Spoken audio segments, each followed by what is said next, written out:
I believe that we as a people would have been steeped in our history and our heritage, and it is important for us as we go forward into all these different decades so that we can look back and see where we have come from, what good work has been done by those who have preceded us, and what we can do to continue for these institutions to be functioning well, and most appropriately. And I came this morning particularly because High Admiral Watson is a local person from Highland in St. Thomas, and when we heard about the Landship as young people, we had no car, we had no bike, we had no bus, but we would always walk from Sturgis to Highland in the evening to observe all of what transpired there. We used to talk about the Bessie Down, and we used to do everything else that the Landship people would do, but on the outside as we looked in at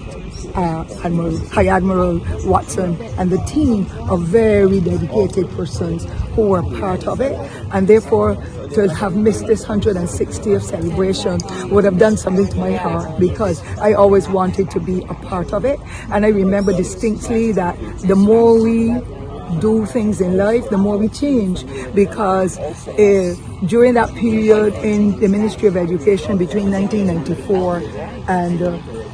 1998, I believe, when now Prime Minister, then Minister of Education Motley was there, and the Ministry of Culture was attached.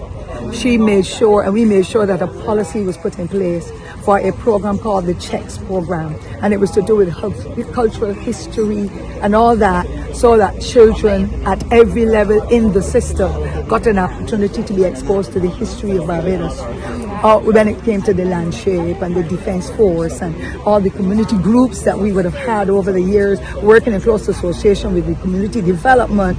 we wanted children not only to do the academics, but to intimately engage, so that what they learned in the classroom academically, they can also go back into the community and practice it with the various community groups, spelling bee competitions, all the explorations that you can imagine, to be able to make them rounded. And it hurt me in 2008 when it was stopped. The Checks program just went through the window. But when it started up for those first few years, there was so much activity, so much knowledge, not only regular knowledge as you would have on a daily basis, but historical components that helped to strengthen us when we had to write stories and do expeditions and all that. Our children came with a background of knowledge. That is now missing. And I felt that what transpired here this morning would be an integral part of what every school should be able to refer to